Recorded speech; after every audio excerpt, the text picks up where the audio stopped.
Hi, I'm Luke Serveld. Welcome to another episode of Meet the Gaffer. I'm here with Alan Steinheimer, and we thought we'd talk a little bit about sort of the state of LED land in terms of lighting, where we are today.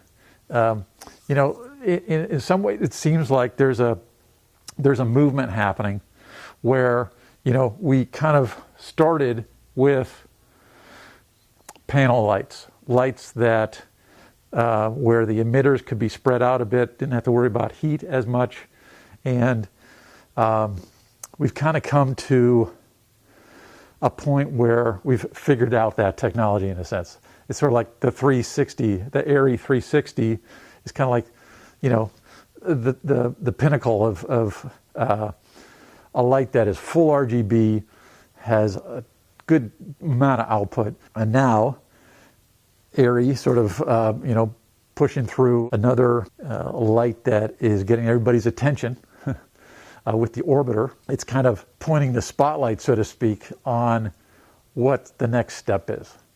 And I wonder, when you think about it, when the Sky Panel came out, what was that replacing for you? There were a lot of people who really, when the Sky Panels came out, couldn't think of it as, a form that was familiar. And not everyone used 2K mole, 2K zip lights. I actually owned a lot of them and used them all the time, and sometimes as a bounce and other things that I've ended up doing also with the Sky Panels, sometimes driving through diffusion. So for me, as a 2K zip owner, it wasn't such a stretch to go to the Sky Panel, and even the snap grid that goes in front of the Sky Panel looks almost exactly like the old egg crate that went in front of a 2K zip. Similar form factor enabled me to sort of, make that leap and start using them. Now, for the longest time, the last couple of years, we've all been asking, well, when's the LED par coming? Right. And so, meanwhile, it didn't come. And so we all had to sort of improv. And one of my favorites was the Source 4 DaylightHD LECO Series 2, I wish I had a shorter name. Yeah. But it's bright enough, especially with the EDLT lenses are 10% brighter, that I can use it for bounces. Of course, I use it for LECO things with patterns and stuff, but more often I'm using it as a bounce or some way like a Joe LECO to get a lot of light into a distant spot. And pars were sort of traditionally used like that. A lot of times they were either behind diffusion or they were bouncing, much like the Orbiter is here today. Yep. And so that was one solution. And then really, that was really my only solution. I mean, essentially LED-wise, I continued to use HMI pars, mostly ARRI 800 and 1800. The 1200 sort of fell away as a size category. Right. And then other people use Jokers because they still owned them. I put all my Jokers into Joe LECOs. Yep. Yeah, so I'm still waiting for the LED par. Now, whether the Orbiter is that or not, it's not exactly what we were hoping for one day. Uh-huh.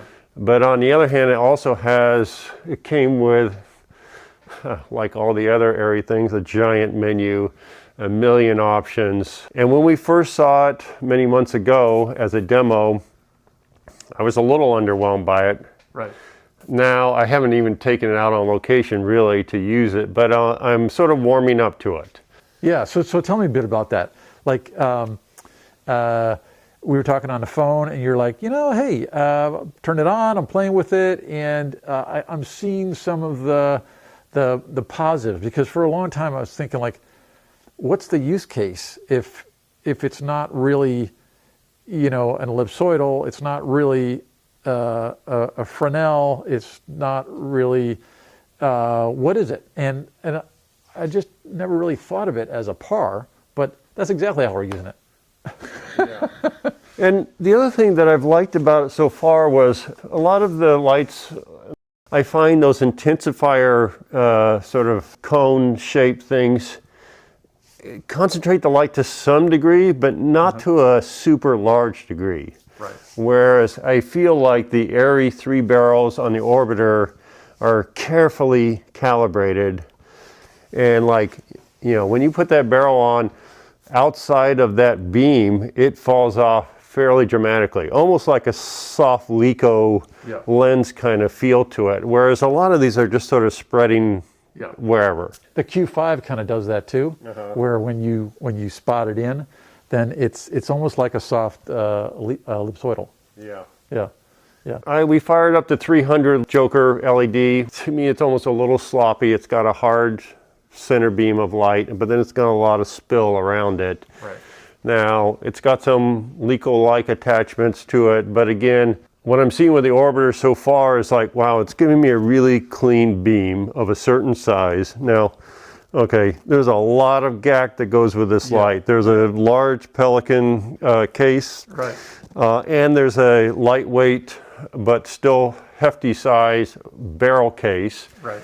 So it's going to stay in the professional upper end gaffer grip truck lighting category. And it's a big unit, but it's all inclusive, right? It's not like you don't have a separate control box and the unit.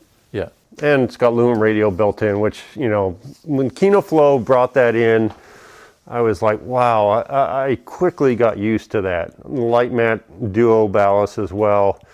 When stuff's built in like that, I just find it makes my whole shooting day go a little faster. You know. Which now they have as well in the Pro, but this is of course just daylight only. Then there's the whole added aspect of RGB, and you know, wanting to have all those colors at your beck and call. That's a Pro thing too, in a sense. Although, interestingly enough, behind you there's this Orion, which has sort of the form factor of a Aputure 300, but it's a full color unit. And a new company, hadn't heard of them before, but it's a really intriguing sort of lower cost answer to, you know, what's going on with the Orbiter. Yeah, there's an interesting thing. It does feel like, you know, for the longest time there were only a couple manufacturers in lighting. And because LEDs are so tech-based that there's all these sort of literal startup companies that are coming out, a lot of them, sort of like the Red Camera did. Big breakthroughs in, you know, technical specs. You know, for me as a professional, it's like, well, you know, owning ARRI where I have 4 different sizes of sky panels, you know, Orbiter is going to fit into that universe a little better. But now there's also, as part of that whole tech breakthrough, there's what some people would call prosumer. I don't know. I mean, you know, you can use an Aputure light on a commercial production. There's no reason you can't. Probably the bigger market, though, is the prosumer owner-operator DP with a, you know, little lighting package in a van. Although you're using them, so exactly. So to me, that's why this is sort of like a crossover unit in the sense that now I'm like, I want to have that on the truck. Being open to some of the other manufacturers, I think, is interesting. You know, there's always sort of this slippery slope that people are worried about, that if you start using inexpensive gear, well, anyone can own the inexpensive gear. So now you're not special anymore. You're not professional anymore. Well, I just think they're all tools. And so, you know, if it's the right tool for the job, great. I'm glad I have it, you know, and can offer it. You know, then we can get into the whole thing of like, you know, someone asks you to work, but it's like, I've got all the lights, just bring the grip. Because they don't want to pay for the grip. They don't want to store the grip. They just want to own the lights that make them money. It's like, well, that's how we make our money too. So I try to say no, you know, as much as possible, just because that does create a slippery slope. And so, you know, am I aiding that by, you know, speaking well of lights that, you know, are inexpensive? I don't think it should work that way. It's like, if it's a worthwhile tool, I'm going to say it's a worthwhile tool, you know, but it's always good to have, you know, the thing that you measure yourself against. And for years, it's been, you know, in my smaller world, it's been, you know, Jokers and smaller ARRIs. You know, now there are alternatives, or at least options. And that's kind of exciting. But I think your idea of the family or the universe that you're living with. I feel that for Kino, because a lot of people have quasar tubes and Astera tubes, and may not have gotten into the Kino tubes because they came in a little bit later. Well, I have quasar tubes, I have Astera tubes, and I love them for how I use them. But often, if I'm using a bunch of Select 31s or Select 41s or the 850 Celeb, I'm going to reach for the Kino tubes because it's in that same family. And so I really appreciate having all the units have the same interface and that kind of thing. It's like people who start buying Aputure, they love the idea that now there's a bigger Aputure that has more lights, because now they can just fit that into their Sidus app world or whatever it is, and it all speaks the same language. There's also something to be said about ARRI in that way. They've set up, their DMX, their profiles, all that kind of stuff. You follow the leader in a lot of ways. And it's just interesting. There's like, then we're always having to learn all these new systems, and it drives you bonkers. Some people adhere to the profile logic and others don't. When I talked with Jeff Brink about, having to, solicit proper profiles from manufacturers, not everybody speaks the same language. So again, you sort of follow in ARRI's footsteps. They're doing a good job of that. And, but it's not to say that other people can't play in the same sandbox. Yeah. I mean, this is a, huge amount of new instruments. I guess, repeating that theme of, sticking with the family and stuff. The Kinos did have one weakness, which is they had never numbered their protocols, on the wireless DMX stuff.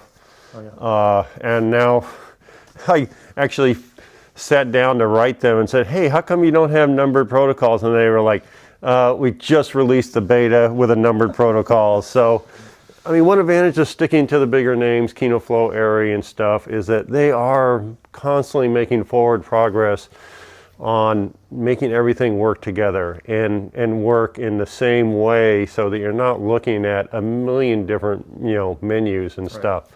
So Kino has a beta version out now that's got numbered protocols, and I'm really looking forward to using that. It's because these companies too are working on huge shows, and on those huge shows, the way you organize things is so important. So you have to have something that is logical and fits. Some of these smaller companies, they come up with their own interfaces, and you're like, you get lost. So it's important to have a certain industry standard, so to speak. Yeah. But boy, we're up against it with all these new things, because they all do have something that's interesting, that's a little different, and I love that. I mean, it's a candy store world for us right now.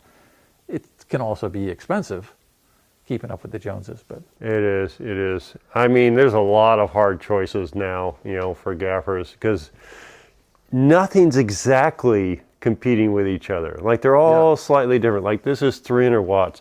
Oh, this is 500 watts. Like, they're all slightly different in terms of their capabilities, and so it makes for hard choices for people buying gear nowadays. And they all have a little bit of different take on the technology. So one person's point source technology is a little different from someone else's. It's not like with panels. It seemed like everybody was purchasing emitters from the same basic source. So they're all kind of similar.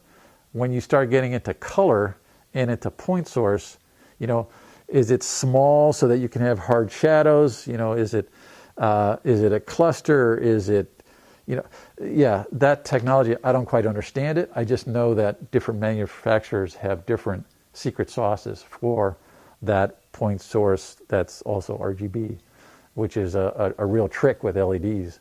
And then, of course, we have the whole issue of fans. That orbiter seems incredibly quiet. Yeah, I actually haven't been able to hear the fan yet. I'm not sure if that's because it's turned off or it's on variable or something, but I mean, you know, compared to the demo day, they must have had it running full on or something. Right. It was quiet then, but this is dead quiet. So, yeah, fans are a fairly large issue.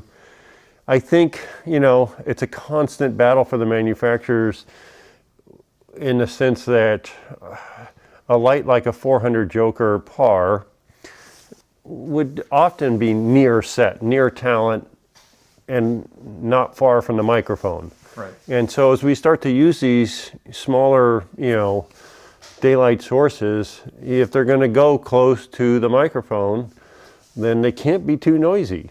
Yeah, it's and you know, with every progression, it's not just the lighting people that are learning, it's also the sound people and the producers who have to, you know, come up with a little bit more money because we're spending a little bit more, you know, for each of the units, and you know, in a sense, and we're all kind of having to flex a little bit as we go down this path, but it also gives us incredible flexibility to change color, to, you know, just warm that up a little bit.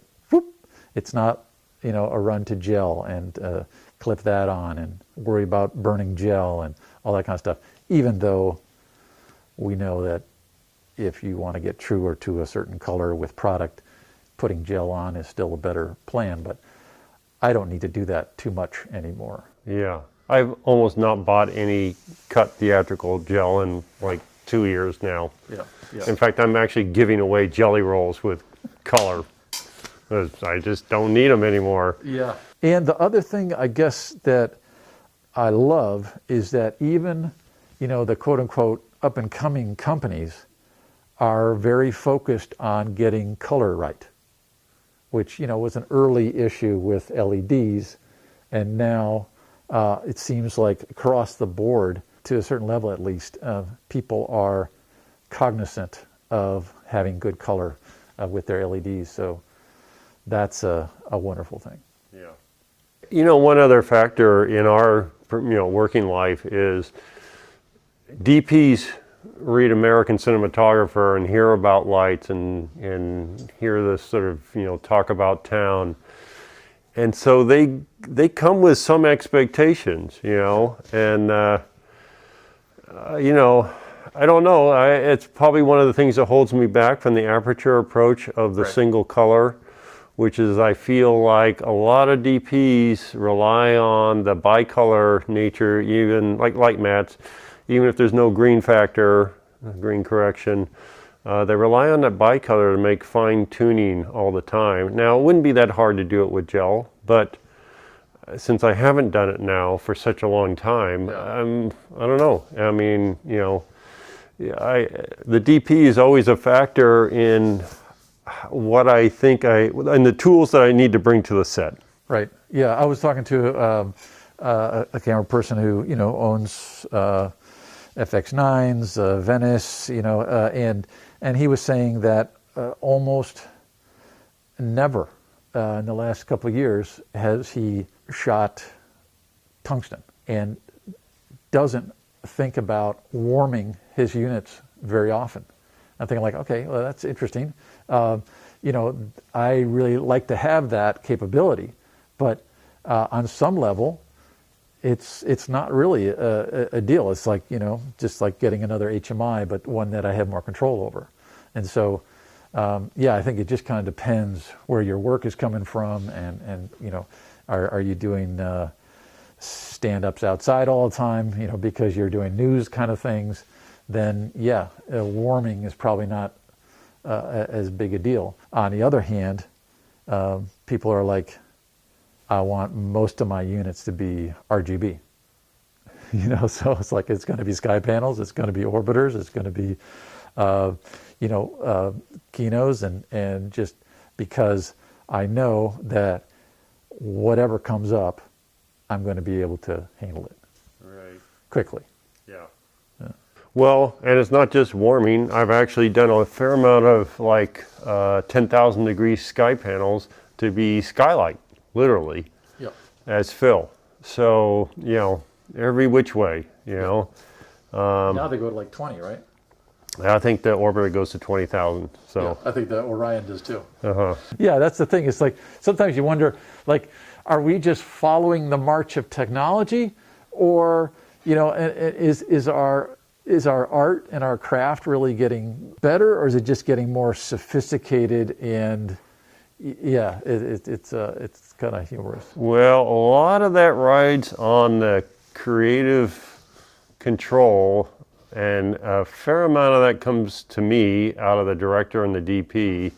I mean, I have my input, but I'm the gaffer. I'm a little further down the food chain. Yeah, 100%. And I find some DPs really are just as creative as always. And now we're using this expanded toolbox to get like the 10,000 degrees, you know, skylight fill thing. We're using the expanded toolbox to, you know, be as creative as we were previously.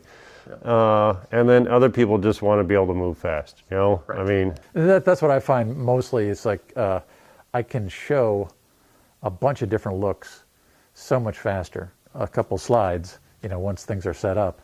And, you know, on the iPad or whatever. I really appreciate that just because I feel like now there are more creative options quickly available. That's a wonderful thing. Well, unless we forget, I mean, I plug into waiver strips. I plug in all over wherever I'm at. I just like never worry about power anymore. I mean, yeah. If there's one fantastic thing about LEDs is that they're so efficient on the wattage. Yeah. That's made our life easier, just that alone, if nothing else. It's sort of like talking to a DP recently, and he was mentioning how, you know, his camera had this amazing automatic ND transition thing, you know, from outside to inside. It was difficult to see, you know, the transition that the camera was doing itself. And I'm like, so can you really call yourself a DP anymore? No, I mean, it was a joke, but you know, it's like those technologies, like the color and all those things that we're seeing now. It allows us to work on the creative aspects rather than some of the more mundane, in a sense, you know, color gel change or whatever actions that we had before. So we'll always have work to do. And maybe we have a little more craft and creative time now, you know. Well, I also think there's always a certain amount of work that has at least an element of abstract art to it. And I remember thinking this specifically when the Astera tubes came out, the Titans. Well, the Titans are what I bought. I missed the first generation, but right. And I started to see all the video footage of them standing upright and being in arrays on walls. And I thought, okay, you know, like just the creation of the light created a new art form in a way. Yeah. And, you know, I would occasionally look at the Facebook page and these guys are just like doing, you know, arrays of 200 Asteras, like, oh my God, I couldn't even begin to, you know, conceptualize that. But it just led to, you know, a new kind of use of it in art form in a way. Yeah. And so even with skepticism that I've had of the Orbiter use case, it's going to win me over, I can tell. Just because at a certain point it becomes the tool that everybody wants, and it actually is used for the things that you were using PARs for before. I like that it's always changing. I know that freaks some people out, but I think it's fun. Yeah. I think also, I mean, if you look at like the beginning of my career and up till now, I mean, you know, so much of lighting was filled with Fresnels and then a couple of open face lights. And now, you know, really have a much wider variety of, you know, form factors to choose from. And I don't know if the LED Fresnel's gonna make it, you know. I mean, there's now these LED fronts, which you might be able to speak more of, but one of the things that really surprised me is when you showed me the Fresnel for the Aputure 300, and you put it on front, and then I actually subsequently used it a couple of weeks later on a stage shoot. Yeah. And I realized, like, for some reason, the open face version of that light versus the Fresnel in front of it, the Fresnel was far, far brighter. Yeah. So a completely different orientation than what we think of what a Fresnel would do, which would give you, in a tungsten world, give you more control and cut your light by half. Yeah, it messes or with your even head. less, you know? Yeah. And so Fresnels were always a little tricky in the sense, did you have enough output for, what it needed to do? Whereas now Fresnels have basically contributed a different kind of factor to the brightness of the light. Absolutely, yeah. And so I'm really looking forward to the 10-inch Fresnel for the 600, just because, yeah, you do get, it becomes an intensifier like an ellipsoidal or whatever. You are now focusing that light and you're getting more output. So yeah, it's kind of turns the traditional thought on its head. You're getting more out of that Fresnel, and with a large Fresnel in front of this becomes a very interesting light. And I'm looking forward to the new Fresnels. I enjoyed playing with the Cosmos. I like the Q5. It's a quality of light that I missed from when we were starting out with all the Mole and ARRI Fresnels. I never got into Fresnels with HMIs. I just went straight to PARs. But I had my 300s and 650s and 1K babies and 2Ks and then we got into soft light and didn't think so much about Fresnels anymore. I'm looking forward to that again, and full color. So that's the addition now, because it was difficult for manufacturers to get point source multicolor. It's the easiest thing to go to daylight, then do the X version, so you have the combo but you lose output. Then getting that color, there's just so many more variables. So if you have a large company with a lot of money behind it, then you can go after that technology like an Orbiter, and then in other ways, Fiilex, and then this Orion company. And Orion, that's just a little startup, but it's really impressive what they've been able to put into that form factor. So it's exciting to me to see the different capabilities and the breadth of people that are working on this. I look at that and I think, like, how is that company making money? But they're doing it. I'm really impressed with how Fiilex is going about it, and I'm really impressed with how Aputure is just steadily making new and better products. And then at the same time, they're saying, like, if this is too expensive for you, we've got a whole new line that costs less for you YouTubers, to get in. So it's just like the entry point is less expensive, and so as professionals, you think like, oh, people are nipping at our heels. But I just think, yeah, we're just making a bigger swimming pool for everybody to be in. It's okay. I think it's a wonderful time to be in this area of this business. Anyway, I think we're going to wrap it up there. That's us jawing about the state of LEDs. Thanks for watching. We'll see you again next time.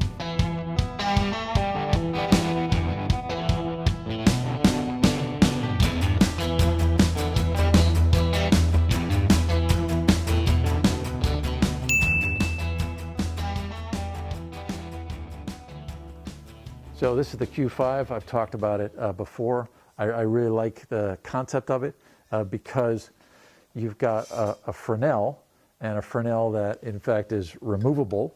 You can pop out the Fresnel and then you have a really even field.